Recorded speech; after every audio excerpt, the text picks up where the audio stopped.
Naniniwala ka ba na ang peptic ulcer, yan daw ang resulta ng lagi niyong pagpapalipas ng pagkain? Okay. Ito po ay purong impormasyon lang kabayan ha, at hindi po ito medical advice. Katatapos ko yung aming medical director na in-interview kanina. Actually, gusto niyang sumama dito sa vlog. Sabi ko, next time na lang kasi may pasyente ka pa. Paghandaan mo to, nagbigay ako ng topic. Anemia. Okay? Sa susunod na vlog, anemia ang topic. Okay. Unang tanong ko sa kanya kabayan, ito ha.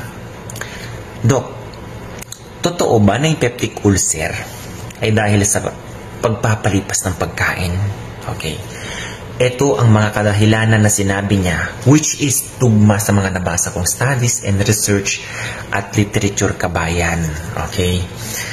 Una, ang sabi niya, Nard, ito ang dahilan kung bakit nagkakaroon ng peptic ulcer ang isang tao. Pag pinag-usapan kasi ulcer kabayan, yan yung may uka, meron niyang erosion, meron niyang nasirang linings ng stomach mo, o kaya yung duodenum part, yung pinagdugtungan ng bituka at saka ng small intestine. Okay? Yung mga ulcer na yan.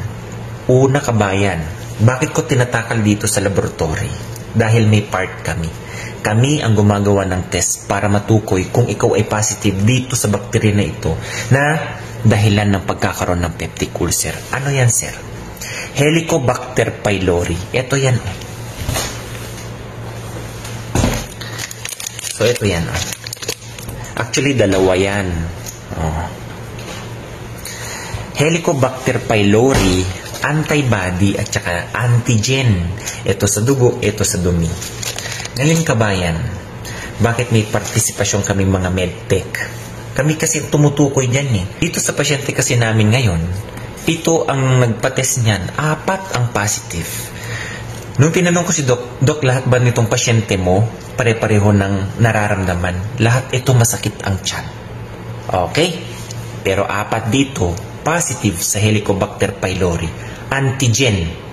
Okay? Sa dumi po ito kabayan. Ibig sabihin, meron silang infection ngayon ng H. pylori. Meron din namang isa na pwedeng pantukoy dyan sa H. pylori, yung tinatawag na breath test. Yun yung binubuga. May pinapainom sa yung urea, breath test ang tawag. Okay? Pag nag-positive ka doon, may value. Okay? Depende sa normal values nun. Pag mataas, syempre positive. Ito kasi kabayan ang pinakaunang dahilan kung bakit nagkakaroon ng peptic ulcer. Positive o sobrang dami ng bilang ng iyong Helicobacter pylori. Lahat tayo merong Helicobacter pylori na normal flora. Huwag lang silang sumobra. Dahil pag sila sumobra, magkakakos yan ng infection. Pwede nilang i-drill ang linings ng stomach at mabutas yan kabayan. Napakadelikado niyan. Bakit? Ang tendency kasi niyan, yung kumbaga complications niyan, kaya maraming, alam mo yun, dumudumi ng dugo dahil dyan, okay, nagkakaroon ng anemic, mga ganyan, dahil dyan sa, hindi nila alam may butas na pala yan. So, tuloy-tuloy ang ng dugo. Okay? So, yan ang pinakadelikado sa pagkakaroon ng ulcer kabayan. Pangalawa, sa mga taong mahilig uminom dyan ng mga non-steroidal anti-inflammatory drugs, lalo na kung walang laman ang inyong mga tiyan, pwedeng masira ang linings ng inyong mga stomach kabayan. Okay? Iwasan nyo yan. Kung iinom man kayo niyan, yung emergency na talaga na mayroong kayong nararamdaman sa katawan nyo na masakit, okay? Kailangan mayroong pagkain muna na nandyan o ilalagay nyo dyan sa inyong mga bituka bago kayo uminom niyan.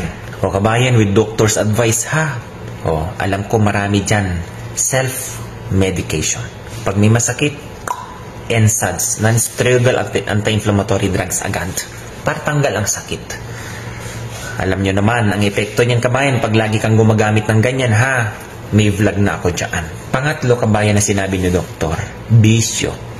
Kung ikaw umiinom ng alak, ha, na walang laman ang tiyan, pwedeng nakakasira yan kabayan sa ating mga linings ng stomach. Ang taas kaya ng alcohol na yan. Dadagdagan mo pa yung acid dyan sa stomach mo. Sige nga, ano mangyayari? Hahapdi at hahapdi yan. Okay? Pang-apat, ito kabayan, stress at chronic anxiety.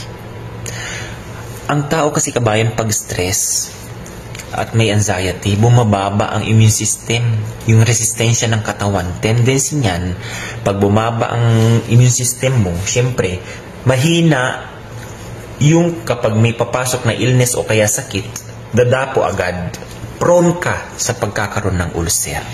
Okay? Based on studies. So, yun po kabayan ha, base sa aming medical director din at sa mga nabasa ko, hindi po talaga yun ang dahilan kabayan. Ang pinakauna, almost 90% kabayan ng mga ulcer, peptic ulcer, mga ganyan, ay dahil dito sa bakterya na ito, Helicobacter pylori. So, hindi po pala doon sa pagpapalipas ng pagkain. Okay? Pag tayo nagpapalipas ng pagkain, yes, tumataas ang acid production. Yan na ngayon yung sinasabi ng doktor mo, ikaw may hyperacidity ka, ikaw may gastritis ka, ikaw may GERD ka, regarding sa acid na yun. Pero dito sa ulcer, ibahin nyo dahil meron ng butas, meron ng uka. Okay? Yung loob ng o linings ng ating stomach o kayang duodenum na part. So, alagaan po ang kalusugan kabayan ha. Please, isang awareness lang po ito kabayan. Nanaway kapulutan ng aral at mai-apply sa buhay. Okay? Bye-bye!